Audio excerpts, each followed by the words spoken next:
É 5 a 100. 5 a 100.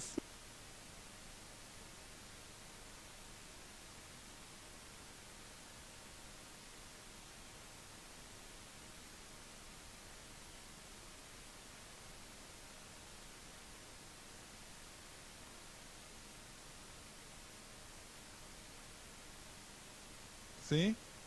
Ok. Ahm, Bom, queria dar-vos as boas tardes e agradecer a vossa vinda.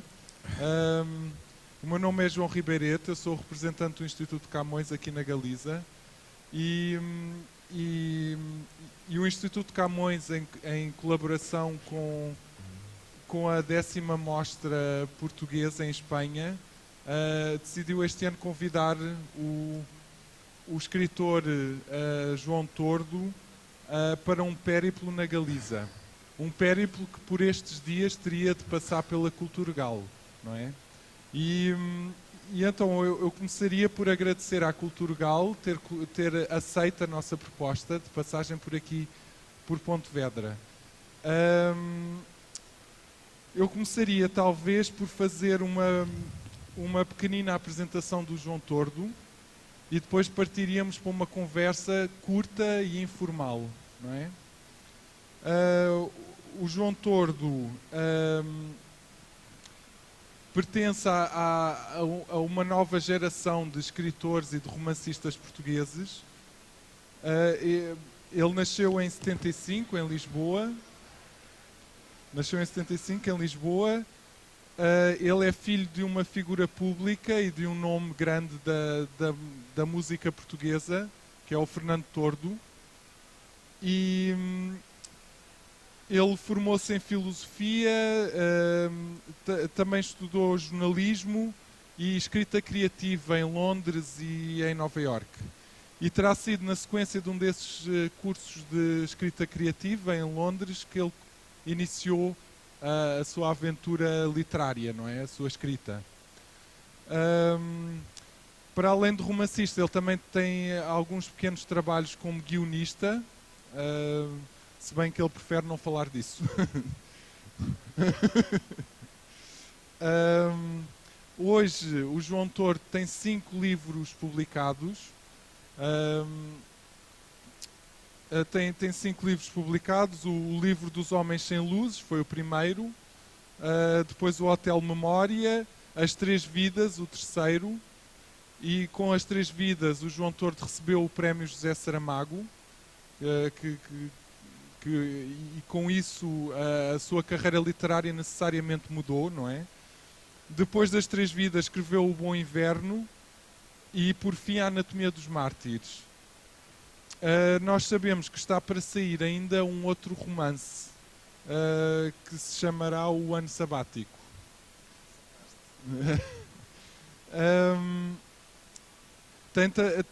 Marca também a presença em algumas antologias, não é? Antologias de contos. E eu se calhar começaria. Nós vimos de uma conversa mais particular com os alunos da Escola de Idiomas que estão aqui também. E nós nessa curta conversa chegámos a falar do ano sabático, não é? E da forma como esse novo livro, que vai ser em fevereiro, lida com a existência ou não existência de uma pessoa que era um familiar próximo e que era um irmão gêmeo do João Tordo, não é? E eu se calhar começaria por te perguntar, começaria por aí, por a apropriação por uma preocupação que parece que é recente, que é a preocupação com as pessoas da família do João Tordo ele próprio, porque já o pai tinha marcado presença na Anatomia dos Mártires, não é? Então o que é que... Olá, Sim. conseguem ouvir-me? Ouvem bem? Ok. Falam todos português ou entendem todos português, não é? Ok, está bem. Então vou falar em português.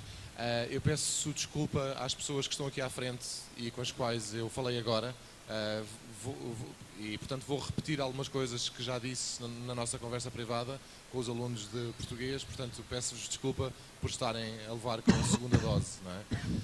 Queria agradecer-vos por estarem aqui hoje, queria dizer que isto fica muito bem ao João, ele fica muito bonito com esta coisa, parece um invasor alienígena do espaço, enfim. Estou a brincar. Bom, o João falava aqui do romance que vai sair agora em fevereiro. O último romance saiu em novembro de 2011. O próximo sai agora em fevereiro de 2013 e tem a ver de facto com uma história de família. Eu cresci numa família com muita gente, com avós, tias, irmãos, etc. Mas quando nasci tinha uma irmã gêmea que se chama Joana, João e Joana. A questão foi que nós éramos gêmeos, mas tínhamos um terceiro gêmeo que seria exatamente idêntico a mim, mas que morreu ao fim de 6 horas de vida ou coisa assim. Claro que eu não tenho memória disto, portanto não é um assunto trágico.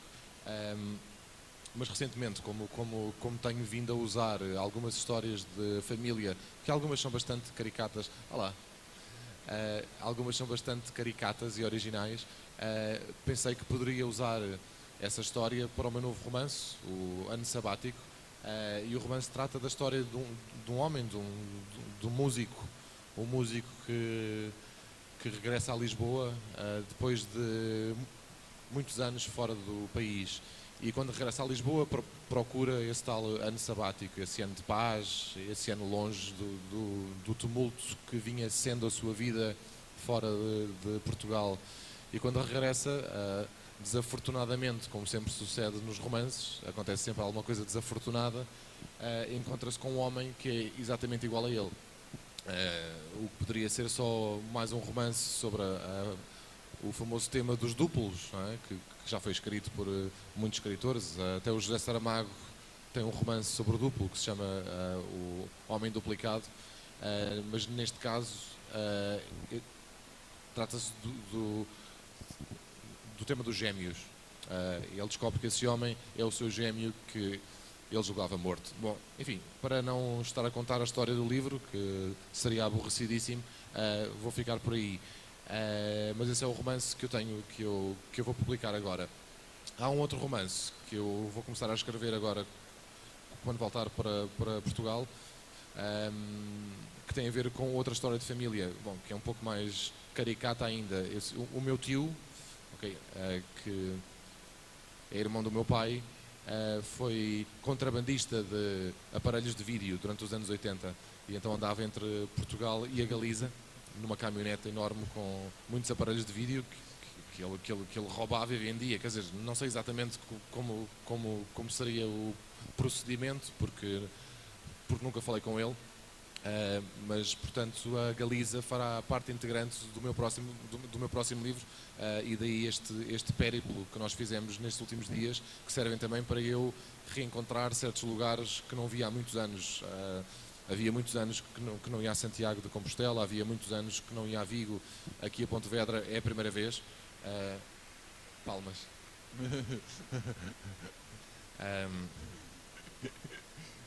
E então esse romance terá como personagem principal um jovem de 15 ou 16 anos que se vê confrontado com essa personagem desse tio, esse tio que anda a roubar, não é? que anda de terra em terra com o seu contrabando. Também dizia há pouco no nosso clube de leitura que eu não conheço o meu tio, ou talvez eu tenha conhecido quando era criança, mas hoje prefiro não o conhecer porque quero que ele seja uma personagem de ficção. Não é? Eu li uma história há uns tempos que saiu num periódico qualquer, onde dizia que 60% das pessoas inglesas pensavam que o Winston Churchill era uma personagem de ficção, que eu acho uma coisa maravilhosa, não é? Como é que os ingleses, enfim, acham que o seu antigo primeiro-ministro, ainda por cima o primeiro-ministro de guerra, que fez todo o esforço de guerra, era uma personagem de ficção. E eu acho isto memorável. E o mesmo se passa em relação a esse meu tio contrabandista. Eu prefiro que ele se mantenha uma personagem de ficção, porque assim pode ser o herói na minha cabeça, uma espécie de aventureiro de capa e espada que anda a roubar aos ricos para dar aos pobres. Uma espécie de Robin Hood. Se eu chegasse a conhecer, provavelmente encontraria um homem com o peso da idade, tipo cheio de rugas, com os dentes podres, e se calhar, enfim, se calhar seria uma surpresa desagradável. Sim. E a Anatomia dos Mártires? Estou a dizer, e a Anatomia dos Mártires, o último filme também em que também incorporas, acabas por estabelecer um diálogo com a tua própria família, não é? Por isso podias talvez estender até à Anatomia dos Mártires a tua resposta.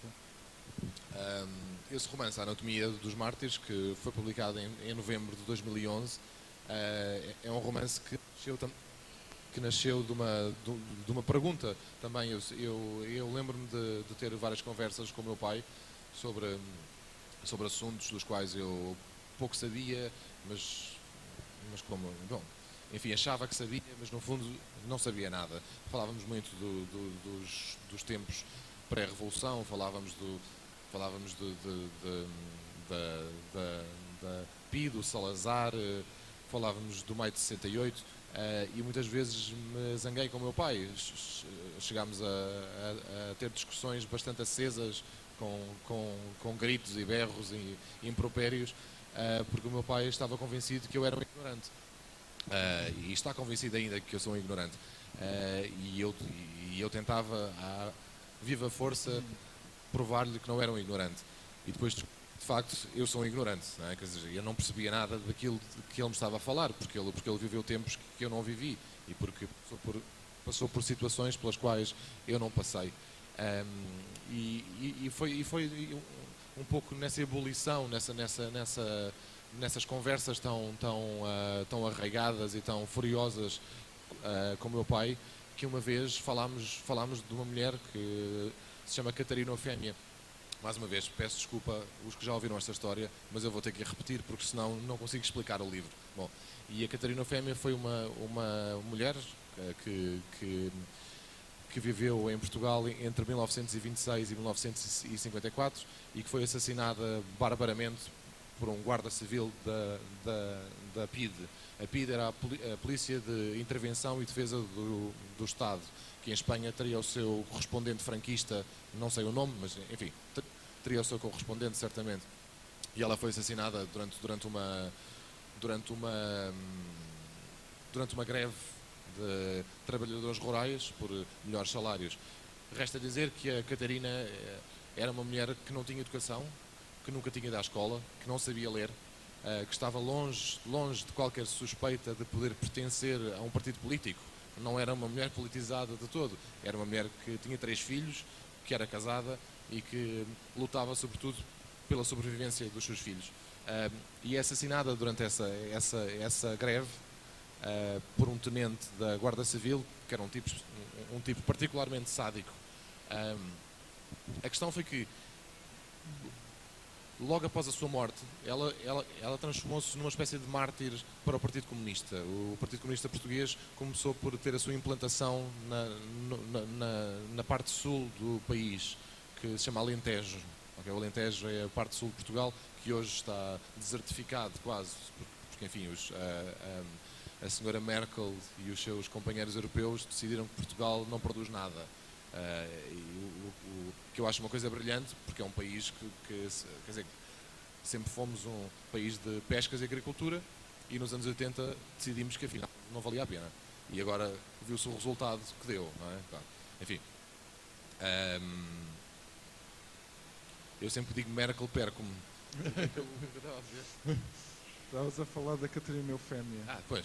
E então ela transforma-se num mártir do Partido Comunista, num mártir de tal maneira empossado que ainda hoje, quando se vai à sede do Partido Comunista em Lisboa, tem uma bandeira enorme com o seu rosto, a única fotografia que ela tirou em vida. Portanto, só existe uma fotografia dela.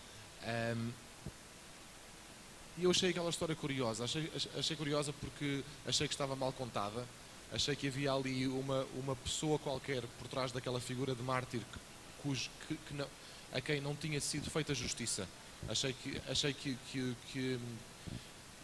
Pensei que o Partido Comunista, embora tivesse toda a razão para se apoderar daquela figura quando o fez, porque era o único partido que fazia frente ao fascismo em Portugal, embora tivessem tido legitimidade para o fazer, rapidamente esqueceram-se dela, não é? E esqueceram-se tanto que o mártir perdura, mas a pessoa por trás do mártir foi completamente esquecida. Então esse romance, A Anatomia dos Mártires, é um romance em que eu tento ir atrás dessa mulher, dessa tal figura elusiva e quase fantasmagórica que morre tão nova, que deixa 3 filhos e que hoje em dia está enterrada num cemitério na sua terra natal, em Baleizão, uma terra no Alentejo, e na lápide a lápide fala apenas da sua presumida relação, portanto, com o Partido Comunista, mas faz zero referência aos filhos, portanto, ao marido. E, portanto, a família dela foi esquecida juntamente com a figura dela. E eu quis, de certa maneira, resgatá-la dos mortos e tentar compreender quem tinha sido aquela mulher, quem tinha sido aquela figura. Porque é que uma rapariga que não sabe sequer ler, que nunca teve educação, de repente, durante anos e anos, transforma-se num símbolo de uma luta legítima. E pronto, foi basicamente essa a pergunta que eu me quis fazer quando escrevi esse romance. As conclusões a que chego são dúbias, obviamente, porque eu não sou partidário. Eu neste momento em que nós estamos a atravessar, eu sou contra os partidos políticos. Acho que os partidos políticos devem repensar-se de dentro para fora e pararem de destruir o meu país. E, portanto, não tenho qualquer filiação política e, portanto, sou insuspeito de ter tomado qualquer posição, fosse ela pró-comunista ou anticomunista, em relação a este assunto. Bom, e para terminar, porque já estamos a terminar o nosso tempo aqui, tu disseste na nossa conversa de há bocadinho que achavas que não escrevias romances políticos nem romances históricos. Acho que era romances históricos que tinhas dito. E como é que tu definirias então os teus romances?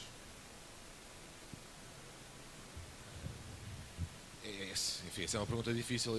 Eu não sei exatamente. Eu acho que eu tenho romances. Creio que tenho romances que têm estruturas quase policiais, mas como não há polícias, não podem ser policiais. Então são romances em que há uma busca, há uma procura, há sempre uma vítima. No caso deste livro que agora falava, a Catarina, embora tenha morrido em 1954, e o romance se passa hoje em dia, em que eu acho que o detetive, ou a pessoa que procura, e a vítima são a mesma pessoa. Não sei explicar bem isto, mas eu definiria como romances de... São romances de aventuras sobre a aventura de escrever romances. Não sei. Não consigo defini-los melhor. É uma coisa qualquer assim no género. Boa resposta. É uma resposta difícil. Sim. Mas nos teus romances, ainda que haja essa aventura, há também o mistério e o suspense e a preocupação com o leitor, em agarrar o leitor do início ao fim, não é? Sim, isso é uma coisa que eu tenho sempre... perdão. Sim, mas dirias que te aproximavas do thriller ou que não tem nada a ver? Não, acho que os meus livros não têm nada de thriller. Aliás, porque o thriller é uma palavra que está conotada com escritores dos quais eu não gosto nada. Já falámos há pouco, o Dan Brown, não é? Aquele senhor do Código da Vinci, não sei o quê. E eu não gosto nada desse género de livros e por isso thriller é uma palavra que me deixa um bocadinho arrepiado. Enfim, não serão exatamente thrillers. Tem sim essa preocupação evidente de não deixar que a história morra em parte nenhuma, e por isso o maior elogio que me podem fazer, eu não gosto muito que me façam elogios, mas se há um elogio que me podem fazer é: eu comecei a ler o teu livro e não consegui parar. Isso sim, gosto que me digam, não é? Porque, enfim, porque eu tenho um público e não gosto que o público se sinta defraudado ou se sinta aborrecido com aquela história que está a ser contada. Depois, tudo o resto que a história significa, todo o sentido simbólico, todas as metáforas que se vão criando quando se escreve um romance, já não dependem de mim, não é? O significado ulterior que extravasa ao livro já depende de cada pessoa, não é? E nesse sentido, cada pessoa termina os meus romances, não é? Porque tira deles o significado que quer.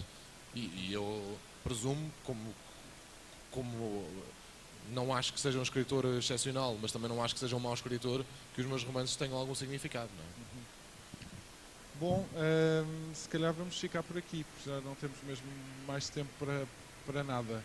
Não sei se podemos, sim, não sei se podemos abrir o diálogo ao público. Eu gostaria que sim, que fosse possível, mas precisamos de um microfone para que se ouça, porque senão não. Alguém gostaria de fazer alguma pergunta ao João Tordo?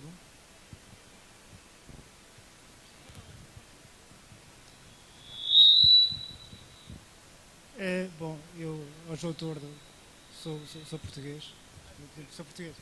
É, é um enorme prazer podermos estar aqui.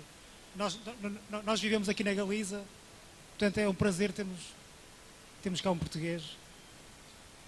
E queria aproveitar a oportunidade para perguntar ao João Tordo qual é o panorama da literatura portuguesa. Ou seja, tivemos quase 3 nobres: Fernando Pessoa, Miguel Torga e José Saramago. E qual é que é o futuro da nossa literatura? Ou seja, o João Tordo, o que é que pensa dos nossos escritores de agora, incluindo o João Tordo? E obrigado.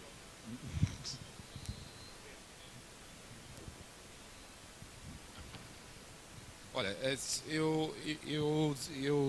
nas sessões que fizemos nos outros dias falámos muito nisso, na nova literatura portuguesa, essas coisas todas, e houve até alguém que fez um reparo que eu tinha mencionado imensos nomes de homens e que não tinha dito nenhuma escritora feminina, mas não foi de propósito, foi porque de facto me ocorreram os nomes que fazem parte de uma geração que eu acho que é ímpar em relação, quer dizer, que é ímpar não é em relação a nada, é ímpar.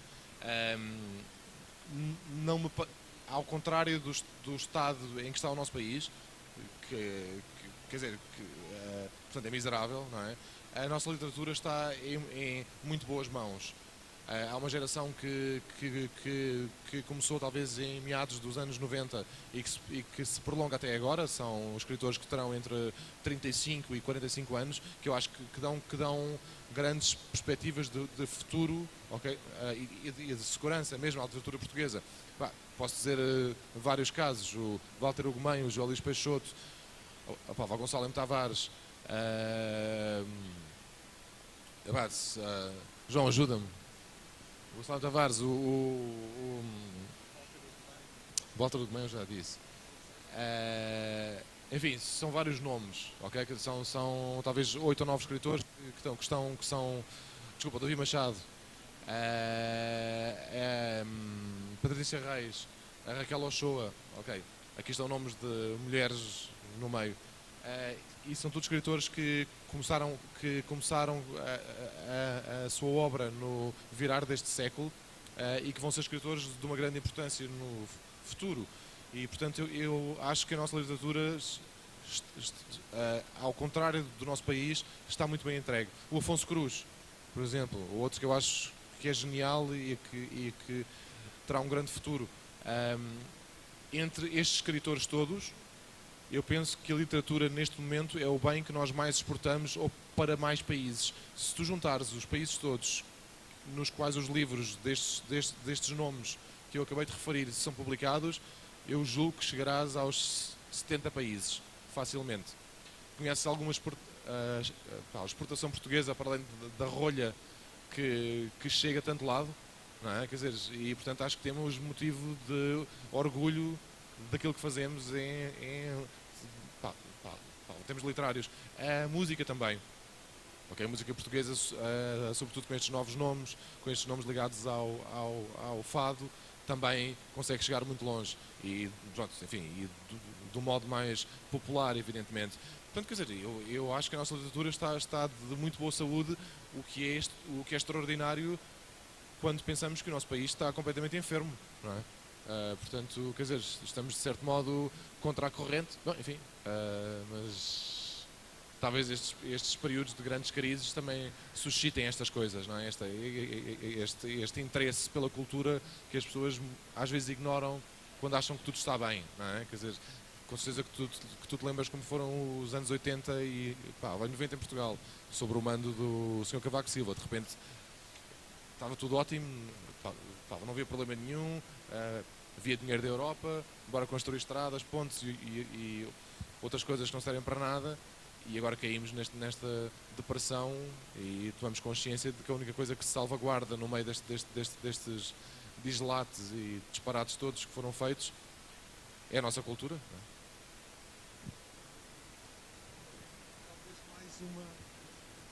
Não é? Mais uma pergunta ainda, uma última pergunta, não. Bom, se não houver mais perguntas, nós já ultrapassámos o tempo, por isso já estamos a abusar um bocadinho. E então queria agradecer mais uma vez à Culturgal a oportunidade que deu, que nos deu a nós, de virmos aqui apresentar um representante da novíssima literatura portuguesa. Muito obrigado a todos.